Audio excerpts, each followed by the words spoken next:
Hello aspirants, वीजीएम के session में आपका एक बार फिर से स्वागत है। आज का हमारा टॉपिक है vice president of India, Bharat का उपराष्ट्रपति। भारत के मौजूदा राष्ट्रपति उपराष्ट्रपति का नाम है जगदीप धनखड़। हमारे देश के पहले उपराष्ट्रपति थे doctor Sarvepalli Radhakrishnan.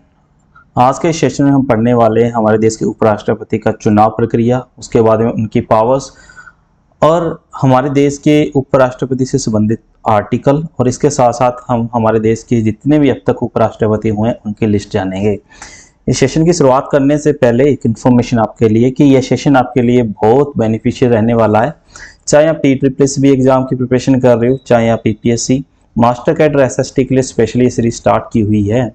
ETT, SSC, state PSC, UPSC और RRB रेलवे के जो एग्जाम्स होते हैं उनके लिए काफ़ी बेनिफिशियल रहने वाली है। यहाँ पे ऑनलाइन प्लेटफॉर्म्स दिए हुए हैं, उन पे आप हम जाकर उन पे विजिट करके आप हमें फॉलो कर सकते हैं। विश्व ज्ञान मंत्रा यूट्यूब पे है और विश्व ज्ञान मंत्रा फेसबुक पे एक पेज बना हुआ है, वहाँ पे जाके आप इसको फॉलो कर सकते हो। विश्व ज्ञान मंत्रा ऑफिशियल चैनल बना हुआ है टेलीग्राम पे, जहाँ पे डेली की अपडेट्स रहती है जॉब्स के रिगार्डिंग, और यहाँ पे फ्री ऑफ कॉस्ट मटेरियल भी पड़ा हुआ है। विश्व ज्ञान मंत्रा इंस्टाग्राम पे भी है, जहाँ पे जाके आप इसको फॉलो कर सकते हो। 91150001 पे आप 17 पे आप जाकर हमें जो है मैसेज या कॉल कर सकते हो।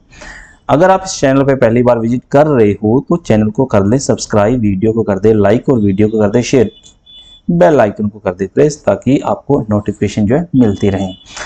हमारी ये मतलब कि ये कोशिश है कि हर वीडियो के अंदर जो एक सुधार की गुंजाइश रहे। फिर भी अगर कोई कहीं पे भी आपको कोई प्रॉब्लम आती है, कोई इन्फॉर्मेशन जो आपको प्रोवाइड करवाई जा रही है उसमें अगर आपको लगता है कि ये इन्फॉर्मेशन जो है वो सही नहीं है, तो आप हमें कमेंट बॉक्स के अंदर उसके बारे में जरूर मेंशन करें, ताकि हम फ्यूचर के अंदर जो है इन गलतियों का में जो है सुधार कर सकें। चलिए, तो आज का जो हमारा टॉपिक है वो है हमारे देश के वाइस प्रेसिडेंट के बारे में। तो सबसे पहले हम देख लेते हैं वाइस प्रेसिडेंट ऑफ इंडिया है क्या, पोस्ट का कहाँ से ली गई है, और एट प्रेजेंट हमारे देश के जो वाइस प्रेसिडेंट हैं उनका डेजिग्नेशन क्या है, उनका काम क्या है। देखिए, the vice president of India है, इस कंसेप्ट को हमने बोरो किया हुआ है USA के कॉन्स्टिट्यूशन से, है ना, अमेरिका के कॉन्स्टिट्यूशन से हमने बोरो किया हुआ है। अमेरिका के अंदर जो वाइस प्रेसिडेंट का काम होता है वही सेम इंडिया के वाइस प्रेसिडेंट का ही काम होता है, भारत के उपराष्ट्रपति का काम होता है। तो इस कंसेप्ट को हमने बोरो किया हुआ है, कहाँ से, याद रखना, कहाँ से बोरो किया हुआ है, ये किया हुआ है अमेरिका से।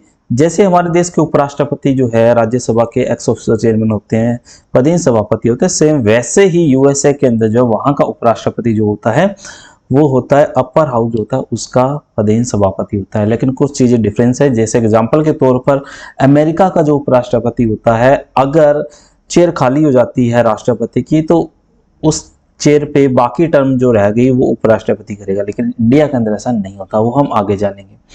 नेक्स्ट है इलेक्शन का मेथड। देखिए, हमारे देश के प्रेसिडेंट का जो इलेक्शन का मेथड है वो सेम, वाइस प्रेसिडेंट का जो इलेक्शन का मेथड है वो सेम है जैसे प्रेसिडेंट के इलेक्शन का मेथड है, लेकिन इलेक्टोरल थोड़ा अलग है। देखिए, प्रोपोर्शनल रिप्रेजेंटेशन है, प्रोपोर्शनल रिप्रेजेंटेशन। इस प्रोपोर्शनल रिप्रेजेंटेशन का मतलब क्या होता है, एक पर्टिकुलर जनसंख्या या एक पर्टिकुलर रिप्रेजेंटेशन जो होती है उसको मान के चलते हैं कि एक MLA के पीछे जो है एक, मतलब कि एक MP के पीछे जो है लगभग एक 10 लाख की जो पॉपुलेशन है उसको, मतलब कि हमारे देश के अंदर ना लगभग जो है एक MLA या एक MP के पीछे जो एक पर्टिकुलर जनसंख्या होती है। सेम ऐसे ही हमारे देश के वाइस प्रेसिडेंट के इलेक्शन का कंसेप्ट है। इसके बाद में ये इनडायरेक्ट मेथड है, मतलब अप्रत्यक्ष है। हमारे देश के उपराष्ट्रपति का जो इलेक्शन का मेथड है इनडायरेक्ट है। इनडायरेक्ट आपको पता है इलेक्शन के दो मेथड होते हैं, एक तो होता है डायरेक्ट और दूसरा होता है इनडायरेक्ट। डायरेक्ट के अंदर जिसमें जो वोटर्स, हम जो वोटर्स हैं, ठीक है ना, वो पार्टिसिपेट करते हैं डायरेक्टली। जैसे MP या MLA का चुनाव है तो या MP या MLA के चुनाव के अंदर हम ये लोग वोट डालेंगे। लेकिन इनडायरेक्ट मेथड के अंदर ऐसा नहीं होता। इसमें सबसे पहले MP या MLA को इलेक्ट किया जाता है, MP या MLA को वोट डाला जाता है। अब ये MP और MLA फर्दर आगे वोट डालेंगे, जिसमें एग्जाम्पल के तौर पर हम वाइस प्रेसिडेंट को, प्रेसिडेंट, वाइस प्रेसिडेंट और राज्यसभा के जो MP जो होते हैं उनको वोट डालते हैं। तो इस कंसेप्ट को हम कहते हैं इनडायरेक्ट मेथड। आई होप कि आपको इनडायरेक्ट मेथड पता लग गया होगा। उसके बाद में जो नेक्स्ट मेथड फॉलो किया जाता है, मतलब कि पहला हो गया indirect and single transfer voting system. Single transferable voting system.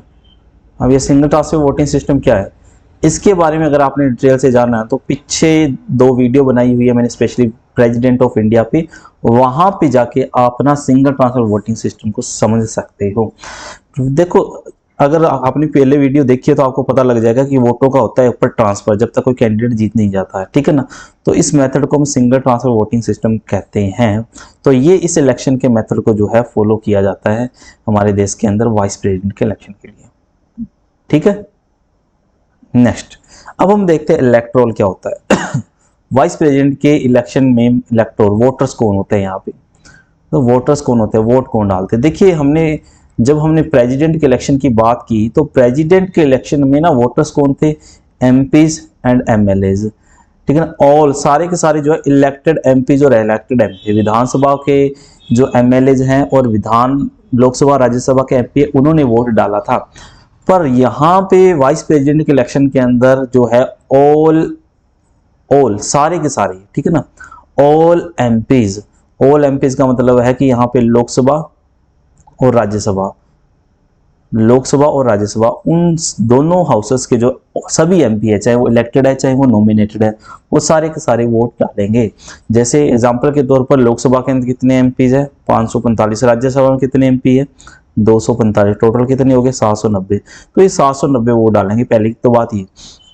दूसरा ये है कि हमारे देश के जो प्रेसिडेंट थे ना, उनके इलेक्शन में जो है वो जो वोटर्स थे वो एमएलएज भी थे, लेकिन वाइस प्रेसिडेंट के इलेक्शन के अंदर जो है एमएलएज नहीं है। इस बात का ध्यान रखिएगा कि हमारे देश के वाइस प्रेसिडेंट के जो इलेक्शन होता है उसके अंदर सभी एमपी, चाहे वो लोकसभा का है चाहे वो राज्यसभा का, वो वोट करते हैं और सभी एमपीज का जो वोट की वैल्यू है वो बराबर होती है, ठीक है। आपको इसके बारे में मैंने बताया था कि एक वोट की वैल्यू कितनी होती है, कौन से साल की जनसंख्या को आधार मानकर वोट की वैल्यू को निकाला जाता है। इसके बारे में मैंने प्रेसिडेंट के इलेक्शन के अंदर जो है डिटेल के अंदर बताया हुआ है। नेक्स्ट, अब हम देखते हैं हमारे देश के वाइस प्रेसिडेंट की क्वालिफिकेशन क्या रहती है। सबसे पहले तो वो भारत का नागरिक हो,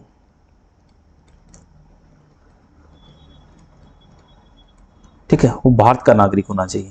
दूसरी, 35 वर्ष की जो आयु है, उम्र है, पूरी हो, 35 और इससे ज्यादा की उम्र जो है पूरी होनी चाहिए, ठीक है ना।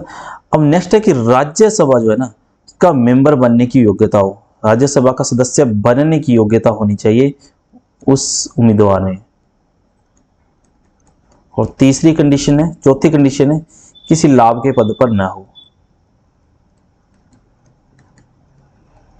ठीक है ना, किसी भी लाभ के पद पर न हो, ठीक है ना। पहले से ही वो देश का वाइस प्रेसिडेंट है, ठीक है ना, गवर्नर है, तो वो लाभ के पद नहीं काउंट किए जाते, ठीक है ना। लाभ के पद का मतलब होता है कि गवर्नमेंट के अंदर हिस्सेदारी या गवर्नमेंट जॉब होगी, उसको हम लाभ का पद कंसीडर करते हैं। मैंने क्वेश्चन भी पूछा था कि लास्ट जो सेशन हुआ था उसमें कि लाभ का पद, चलिए इसमें आप आंसर करना कमेंट बॉक्स में, लाभ का पद जो होता है उसको निर्धारित कौन करता है, कौन ये डिसाइड करेगा कि ये पद लाभ का पद है या नहीं है, इस क्वेश्चन का आंसर दीजिएगा।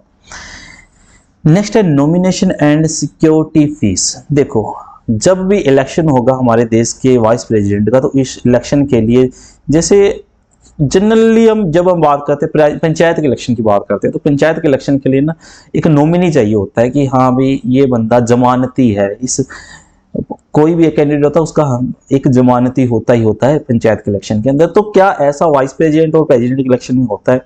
बिल्कुल होता है। जब हम प्रेसिडेंट की बात करते हैं तो प्रेसिडेंट के इलेक्शन के अंदर ना जो नॉमिनी होते हैं उसको 2 पार्ट में डिवाइड किया जाता है। एक तो होता है जो प्रपोजर, ठीक है ना, जिसको हम प्रस्तावक बोलते हैं।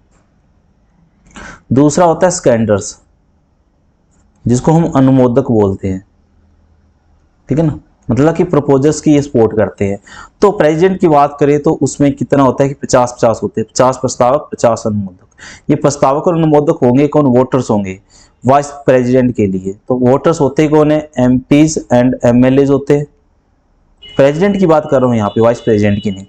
पर अब कंडीशन चेंज हो जाती है। अब यहीं पे हम हमारे देश के वाइस प्रेसिडेंट की बात कर दे तो वाइस प्रेसिडेंट की कंडीशन के अंदर ना ये जो प्रस्तावक और अनुमोदक है इनकी संख्या चेंज हो जाती है। 20 प्रस्तावक और 20 अनुमोदक चाहिए, ठीक है ना। 20 प्रस्तावक और 20 अनुमोदक चाहिए। और प्रस्तावक और अनुमोदक होते कौन है? वोटर्स होते हैं। और वाइस प्रेसिडेंट के इलेक्शन में वोटर कौन होते हैं? एमपीज होते हैं। कौन से? लोकसभा और राज्यसभा के। आई होप कि आपको पता लग गया होगा कि अनुमोदक और प्रस्तावक कौन होते हैं। तो याद रखना, प्रेसिडेंट के लिए 50-50 होता है, 50 प्रपोजर्स होते हैं, प्रस्तावक बोलते हैं जिनको, और 50 से अनुमोदक होते हैं जिनको हम स्कैंडर बोलते हैं। और वाइस प्रेसिडेंट के इलेक्शन के लिए इनकी जो संख्या है वो 20-20 हो जाती है, ठीक है।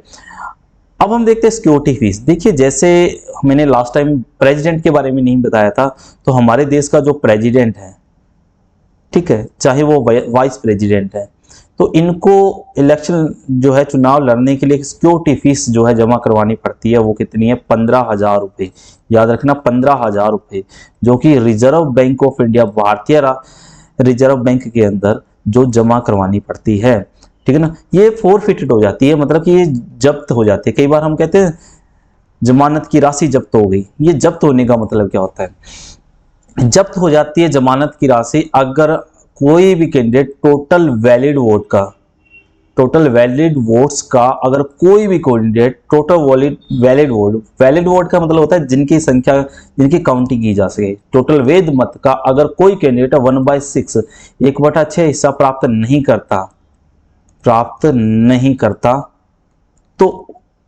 तो उस कंडीशन के अंदर ना ये जमानत की राशि ये हो जाती है जब्त। जनरली हम जब पंचायत के एमपी या एमएलए के इलेक्शन सुनते हैं तो कहते हैं ना, सुनते हैं कि इसमें जमानत जब्त होगी, जबान जब्त होगी या जमानत जब्त होगी। तो ये वो सेम कंसेप्ट है कि अगर एक पर्टिकुलर वैलिड वोट अगर कोई कैंडिडेट प्राप्त नहीं करता तो उस कंडीशन के अंदर जो है वो जमानत की राशि जो है जब्त हो जाती है। इसमें ये होता है कि आपने आपके पीछे, मतलब कि आपने टाइम जाया किया हमारा, ठीक है ना, खर्चा भी करवाया। तो इलेक्शन कमीशन ऑफ इंडिया कहता है कि जो इंटरेस्टेड कैंडिडेट नहीं होते, ठीक है ना, तो उनको बाहर करने का एक, मतलब कि साइड में करने का एक जो है एक तरीका है, जिसमें क्या होता है कि अगर कोई कैंडिडेट जो होता है टोटल वैलिड वोट का एक पर्टिकुलर प्राप्त नहीं करता, परसेंटेज प्राप्त नहीं करता, तो उस कंडीशन के अंदर उस कैंडिडेट की जो है जमानत की राशि जब्त हो जाती है। और सेम यही कंडीशन जो है जो हमारे देश के वाइस प्रेसिडेंट और प्रेसिडेंट के इलेक्शन में इंप्लीमेंट होती है। नेक्स्ट है टर्म ऑफ ऑफिस। हमारे देश के वाइस प्रेसिडेंट की टर्म कितने साल की होती है?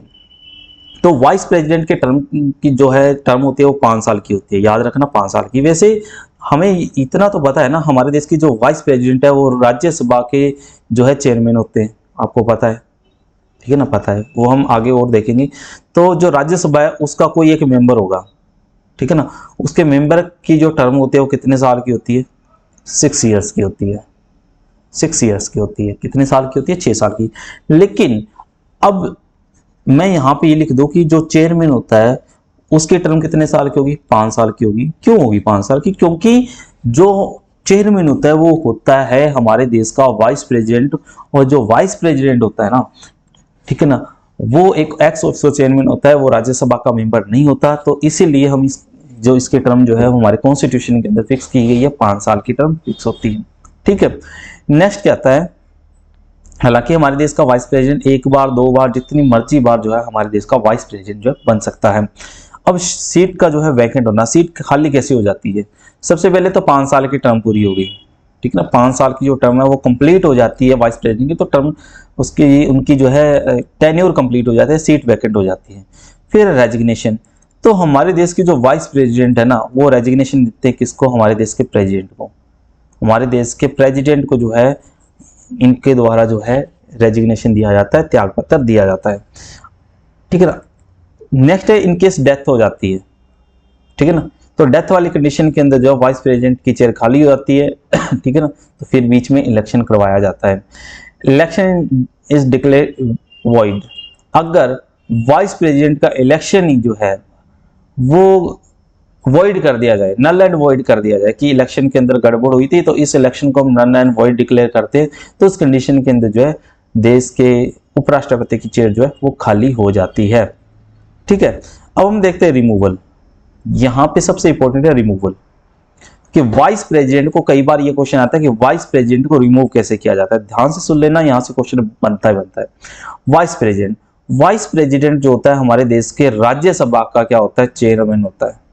टर्म कितने साल की होती है, 5 साल की होती है। एक चीज तो ये, अब जैसे हम अपने देश के वाइस प्रेसिडेंट को हटाने का आधार होता है ना, हमारे देश के वाइस प्रेसिडेंट को रिमूव करने का एक बेस है, वो बेस है कि अगर हमारे देश का प्रेसिडेंट को हटाने का जो एक बेस है, और प्रेसिडेंट को हटाने का जो बेस है वो क्या है, आधार क्या है, वो है वायलेशन ऑफ कॉन्स्टिट्यूशन, संविधान की उल्लंघना करने पर हम अपने देश के प्रेसिडेंट को हटा सकते हैं, मतलब कि लोकसभा या राज्यसभा हटा सकती है।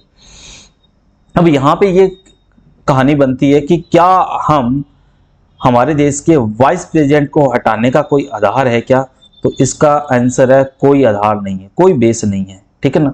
इसको हटाने का कोई आधार नहीं है, कोई आरोप नहीं लगाए जाते। इसके लिए एक रेजोल्यूशन लाया जाता है, एक संकल्प लाया जाता है, जिसको हम कहते हैं संकल्प, याद रखना। इसको वाइस प्रेसिडेंट को हटाने का एक संकल्प लाया जाता है, पर्टिकुलर इम्पीचमेंट नहीं होती, संकल्प लाया जाता है।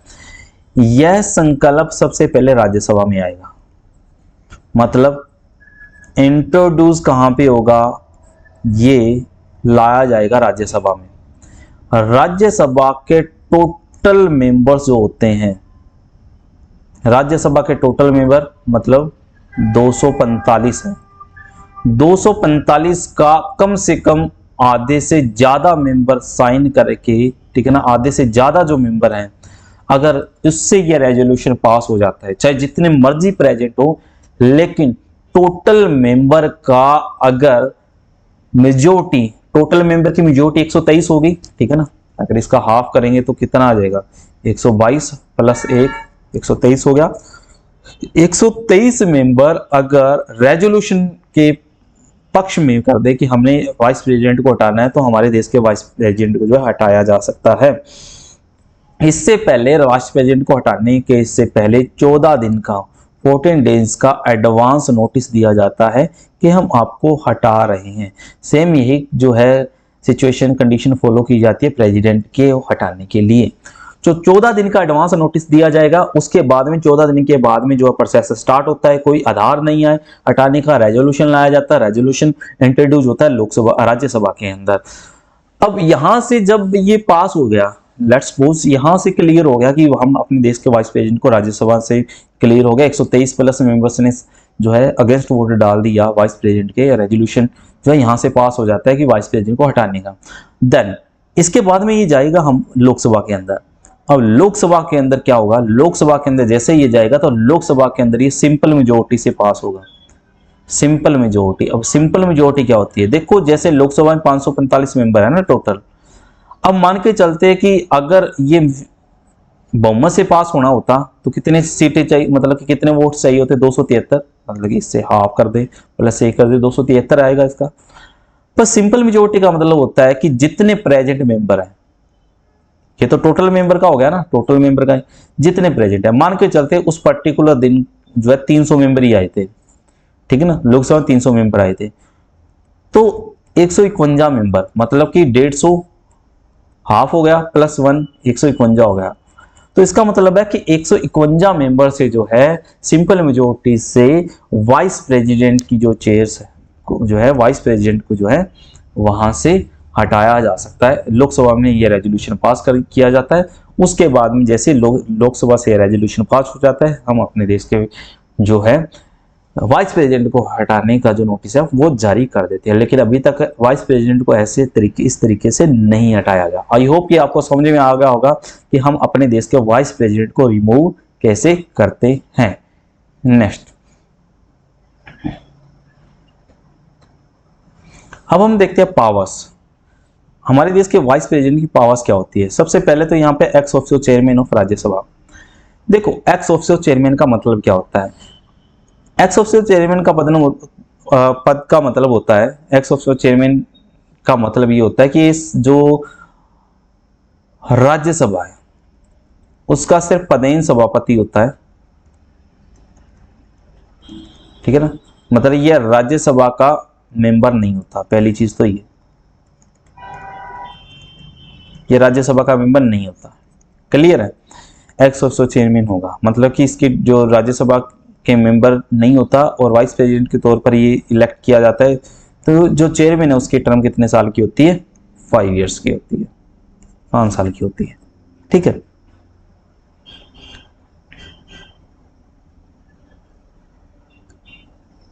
अब कि पहले एक क्वेश्चन आया था एग्जाम के अंदर कि हमारे देश के फर्स्ट चेयरमैन कौन थे ऑफ राज्यसभा, राज्यसभा के पहले चेयरमैन कौन थे। तो राज्यसभा के पहले चेयरमैन का मतलब पूछ रहा है कि ये हमारे देश के पहले वाइस प्रेसिडेंट के बारे में पूछ रहा है। तो सर्वपल्ली राधाकृष्णन हमारे देश के पहले राज्यसभा के चेयरमैन थे। तो कई बार ये क्वेश्चन आता है तो कंफ्यूज मत होइएगा, जब भी राज्यसभा के चेयरमैन के बारे में पूछ रहा है तो इसका मतलब है वो हमारे देश के वाइस प्रेसिडेंट के बारे में पूछता है। उसके बाद में एक्ट एज ए प्रेसिडेंट, ठीक है ना, एक्ट एज ए प्रेसिडेंट। तो होता क्या है कि जब भी हमारे देश के प्रेसिडेंट की चेयर खाली होती है, कई कारण हो सकते हैं, रिमूव किया जा सकता है, टर्म पूरी हो रिमूव किया जा सकता है, या रिजाइन कर दिया हो, या डेथ हो गई हो, उस कंडीशन के अंदर जो है प्रेसिडेंट की जो चेयर है वो खाली हो जाती है। तो प्रेसिडेंट की चेयर खाली हो जाती है तो पहली इंस्टांस के अंदर जो है हमारे देश के वाइस प्रेसिडेंट जो है वो क्या बनेंगे, प्रेसिडेंट की चेयर पर आएंगे। लेकिन ये मैक्सिमम टाइम कितने टाइम का होगा, 6 मंथ्स का होगा। 6 महीने के अंदर अंदर प्रेसिडेंट का दोबारा इलेक्शन होगा और नया प्रेसिडेंट जो है क्या हमारे देश का नया प्रेसिडेंट मिल जाएगा। तो ये टेम्परेरी तौर पर जो है, ठीक है ना, एक्टिंग तौर पर जो है वाइस प्रेसिडेंट को प्रेसिडेंट की चेयर पे बिठाया जाता है। तो अगर वाइस प्रेसिडेंट की भी चेयर खाली है तब जाके chief justice of India, Bharat का जो मुख्य न्यायाधीश है, उनको प्रेसिडेंट की चेयर पे बिठाया जाता है। तो ऐसा क्या हुआ है क्या, बिल्कुल ठीक है ना। 1969 के आसपास जो है मोहम्मद हिदायतुल्लाह, कई बार ये क्वेश्चन आता है कि मोहम्मद हमारे देश के एकमात्र ऐसे सीजीआई बताइए जो हमारे देश के प्रेसिडेंट बने हों। मोहम्मद हिदायतुल्लाह ये हमारे देश के एकमात्र जो है सीजीआई हैं जो कि बने हैं प्रेसिडेंट। बाद में मोहम्मद हिदायतुल्लाह हमारे देश के वाइस प्रेसिडेंट भी बने थे। नेक्स्ट है सैलरी एंड अलाउंसेस। हमारे देश के वाइस प्रेसिडेंट की जो सैलरी है वो 2018 के बाद में जो है 4 लाख कर दी गई है। और वहीं इनकी जो पेंशन है, ठीक है ना, उनकी जो टोटल सैलरी है उसका 50% कर दी गई है, मतलब 2 लाख रुपए इनकी जो है पेंशन कर दी गई है। अलाउंसेस जो इनको मिलते हैं, इसके अलावा जो इनकी सैलरी है, ठीक है ना, इनकी जो सैलरीज है वो किसके द्वारा डिसाइड की जाती है, डिसाइडेड बाय पार्लियामेंट। हमारे देश की जो संसद होती है उसके द्वारा इनकी सैलरी डिसाइड की जाती है। और इनकी सैलरी जो है वो हमारे देश के कंसोलिडेटेड फंड, मतलब कि संचित निधि से दी जाती है। संचित निधि या संचित खाते से इनकी सैलरी जो है वो दी जाती है, याद रखिएगा। और एक चीज जो यहाँ पे और मैं मेंशन कर देता हूँ कि क्या हमारे देश का जो वाइस प्रेसिडेंट है वो सैलरी किस तौर पे लेगा, वाइस प्रेसिडेंट के तौर पर लेगा या चेयरमैन के तौर पर लेगा। तो याद रखना जो इनका काम है उसके आधार पर उनकी सैलरी जो है दी जाती है। तो याद रखना हमारे देश के वाइस प्रेसिडेंट जो है सैलरी जो है, जो अलाउंसेज है, वो चेयरमैन के तौर पर लेते हैं, न कि प्रेसिडेंट वाइस प्रेसिडेंट के तौर पर। नेक्स्ट अब हम देखते हैं हमारे देश के से प्रेसिडेंट वाइस प्रेसिडेंट से जुड़े हुए कुछ इंपॉर्टेंट आर्टिकल। सबसे पहला आर्टिकल 63 ये कहता है कि वाइस प्रेसिडेंट ऑफ इंडिया। जैसे आर्टिकल 52 कहता है कि प्रेसिडेंट ऑफ इंडिया, वहीं आर्टिकल 63 कहता है कि there shall be a vice president of India, ठीक है ना, वो एक्स। दूसरा है 64, और वाइस प्रेसिडेंट के बाद में ये पर्सन जो है काम क्या करेगा, डेजिग्नेशन का काम क्या होता है, एक्स ऑफिसो चेयरमैन होता है राज्यसभा का। यह पर्सन एक्स ऑफिसो चेयरमैन होता है, पदेन सभापति होता है राज्यसभा का। मैंने इसके बारे में अभी जिक्र किया, पदेन सभापति मतलब यह पर्सन जो है, यह डेजिग्नेशन जो है, ये राज्यसभा का मेंबर नहीं होता, एक्स ऑफिसो चेयरमैन होता है, पदेन सभापति होता है, 5 साल की इनकी टर्म होती है। नेक्स्ट है vice president to active president. Vice president जो है एज ए एक्ट प्रेसिडेंट करता है तब इनकी जो सीट है वो वैकेंट रहती है। कहने का मतलब है कि अगर हमारे देश के वाइस प्रेसिडेंट अगर प्रेसिडेंट की चेयर पे आ जाते हैं तो कंप्लीटली प्रेसिडेंट बन जाते हैं। उनको सैलरी भी प्रेसिडेंट के हिसाब से, ठीक है ना, उनको राष्ट्रपति भवन मिलेगा, ठीक है ना, ये सब कुछ जो है जो प्रेसिडेंट को प्रोवाइडेड था वो सेम चीजें जो है वाइस प्रेसिडेंट को प्रोवाइड होगी अगर वो प्रेसिडेंट के तौर पर काम करते हैं। जब वो प्रेसिडेंट के तौर पर काम करते हैं तो वो राज्यसभा के मेंबर के तौर पर जो है राज्यसभा के चेयरमैन के तौर पर काम नहीं करेंगे। उनकी जगह पे कौन आ जाएगा, डिप्टी चेयरमैन आ जाएगा एक बार के लिए राज्यसभा में, ठीक है। Next article 66 election of the vice president. Vice president election के बारे में बताया गया, मैंने अभी आपको बताया था। इलेक्शन जो है वो 5 साल बाद होता है और 5 साल बाद जो इलेक्शन का मेथड है वो है indirect and single transfer voting system से इनका इलेक्शन करवाया जाता है। और इसके अंदर वोटर्स जो होते हैं, इलेक्टोरल्स होते हैं, वो कौन कौन से होते हैं, एमपी जो होते हैं ऑल कौन से, लोकसभा और राज्यसभा दोनों के। उसके बाद में टर्म ऑफ वाइस प्रेसिडेंट, अभी मैंने इसका जिक्र कर दिया कि वाइस प्रेसिडेंट की जो टर्म होती है वो कितने साल की होती है, 5 साल की होती है। इनको 5 साल से पहले भी जो है रिमूव किया जा सकता है और 5 साल के बाद में इनकी टर्म जो है वो बाय इलेक्शन जो है 5 साल के बाद में भी हमारे देश के वाइस प्रेसिडेंट के तौर पर इलेक्ट हो सकते हैं। नेक्स्ट है आर्टिकल 68। आर्टिकल 68 कहता है time of the holding election to fill the vacancy of the vice president. Vice president की अगर चेयर खाली हो गई तो उस पर्टिकुलर टाइम के अंदर जो है हमारे देश के वाइस प्रेसिडेंट की जो इलेक्शन है वो कितने टाइम के अंदर होल्ड होता है, तो इसका जो टाइम पीरियड है वो 6 मंथ है। With in 6 month vice president के इलेक्शन जो है वो करवाए जाते हैं। नेक्स्ट है वाइस प्रेसिडेंट ओथ। हमारे देश के वाइस प्रेसिडेंट की ओथ की बात करते हैं, आर्टिकल 69। तो ओथ जो है वो किसके द्वारा दिलाई जाती है, आपको पता है हमारे देश के प्रेसिडेंट द्वारा जो है वाइस प्रेसिडेंट को ओथ दिलाई जाती है। रिमूव आपको पता है राज्यसभा से रेजोल्यूशन पास होता है, उसके बाद में लोकसभा में जाता है, ठीक है। अगर ये रिजाइन करना चाहते हैं तो किसको देंगे, प्रेसिडेंट को देंगे, ठीक है। नेक्स्ट आर्टिकल 71 कहता है कि मैटर रिलेटिंग टू और connected with the election of vice president, वो मैटर जो वाइस प्रेसिडेंट के इलेक्शन से मैटर करते हैं उसके बारे में आर्टिकल 71 में बताया गया। हालांकि प्रेसिडेंट के बारे में भी सेम ही है। तो भाई अगर हमारे देश के वाइस प्रेसिडेंट के इलेक्शन में कोई भी गड़बड़ हो जाती है, किसी भी प्रकार की गड़बड़ हो जाती है, तो उसकी जो जांच है, ठीक है ना, वो हमारे देश की सुप्रीम कोर्ट करेगी। ये बड़ा इंपॉर्टेंट है यहाँ पे, क्योंकि सुप्रीम कोर्ट हमारे देश के वाइस प्रेसिडेंट का इलेक्शन करवाता कौन है, election commission of India, Bharat का जो चुनाव आयोग है उसके द्वारा इलेक्शन करवाया जाता है। पर इलेक्शन में गड़बड़ की जांच की जाती है किसके द्वारा, सुप्रीम कोर्ट द्वारा। नेक्स्ट अब हम देखते हैं हमारे देश के अब तक कितने वाइस प्रेसिडेंट हो चुके हैं और उनकी जो है अब तक कितनी टर्म पूरी हो चुकी है, क्या कोई फीमेल हमारे देश की वाइस प्रेसिडेंट बनी है या नहीं।